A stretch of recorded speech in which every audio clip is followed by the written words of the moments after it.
السلام علیکم ورحمۃ اللہ تعالی وبرکاتہ۔ ناظرین و سامعین، ہم جب دیوبندیوں کے بڑے مولانا طارق جمیل صاحب کو ایکسپوز کرتے ہیں تو بہت سارے لوگ کہتے ہیں کہ آپ اتنے بڑے مولانا کا رد کر رہے ہیں، وہ ایسے ہیں، وہ ایسے ہیں، وہ ایسے ہیں، لیکن وہ یہ نہیں دیکھتے کہ ہم رد کس چیز کا کر رہے ہیں۔ اب مولانا طارق جمیل صاحب کے عقائد ہی ایسے ہیں تو ہم کیا کریں؟ جب مولانا طارق جمیل صاحب ہدایت کو دیکھتے ہوئے بھی ہدایت پر نہیں آ رہے ہیں تو پھر ہم ایکسپوز نہیں کریں تو پھر کیا کریں؟ اور آج ہم جو ایکسپوز کرنے جا رہے ہیں طارق جمیل صاحب کو، تو وہ انہوں نے اس طرح کی نازیبا کلمات استعمال کیے ہیں اور حضرت امام حسن رضی اللہ تعالیٰ عنہ اور حضور نبی پاک صلی اللہ تعالیٰ علیہ وسلم کے تعلق سے ایسا واقعہ بیان کیا ہے جس کی کوئی سند، کوئی صحت نہیں ہے۔ اور جب ہم ان کو ایکسپوز کرتے ہیں تو لوگ طرح طرح کی کمنٹ کرتے ہیں،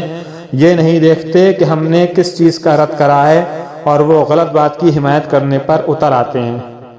بس ان کے لیے یہی کہا جا سکتا ہے کہ ان کی عقلوں پر پردہ پڑا ہوا ہے۔ آج ہم طارق جمیل سے اس بیان کا رد کر رہے ہیں جس میں انہوں نے حضرت امام حسن اور حضور نبی پاک صلی اللہ تعالی علیہ وسلم کی جانب منسوب ایک غلط واقعہ بیان کیا ہے۔ پہلے آپ ان کی یہ ویڈیو کلپ سنیں۔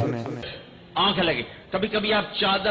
ایک چادر اوپر ایک تہمد نیچے، آپ چادر اوپر لیے سو رہے تھے، کرتا نہیں، چادر اوپر سے ہٹ گئی، حضرت حسن آئے، چھوٹے بچے، اور دوڑتے دوڑتے اگر اپنے نانا کے پیٹ پہ چڑھ گئے، آگے ناف نظر آیا تو بچوں کو یوں نظر جیسے یہ سوراخ ہے، اس نے وہیں دھار ماری، پیشاب دی، وہیں دھار ماری، پیشاب دی،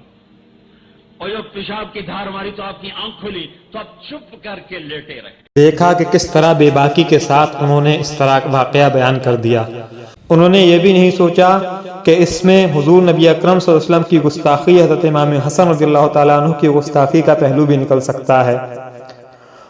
اور یہ تو ان کا اور ان کے اکابر کا طریقہ رہا ہے کہ انہوں نے نبی اکرم صلی اللہ علیہ وسلم کی شان میں گستاخیاں کی ہیں، اللہ کے مقرب بندوں کی شان میں گستاخیاں کی ہیں۔ اسی طریقے پر چلتے ہوئے انہوں نے بھی اس طرح واقعہ بیان کر دیا۔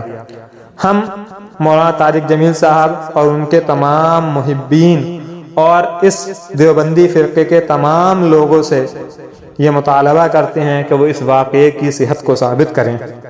اپنے مولانا سے کہیں یا خود ثابت کریں اس واقعے کی صحت کو، اور بتائیں کہ یہ واقعہ کس کتاب میں مذکور ہے صحت کے ساتھ۔ اگر آپ اس کی سند نہیں بتا پا رہے ہیں اور صحت نہیں بتا پا رہے ہیں تو آپ مان لیجئے کہ مولانا طارق جمیل صاحب گمراہ ہیں اور لوگوں کو گمراہ کر رہے ہیں۔ اس سے مولانا طارق جمیل صاحب کی علمی لیاقت کا بھی پتہ چلتا ہے کہ ان کے اندر کتنی علمی لیاقت اور کتنی صلاحیت ہے کہ وہ کس طرح بے باکی کے ساتھ اس طرح کے واقعے بغیر صحت و سند کے بیان کر دیتے ہیں۔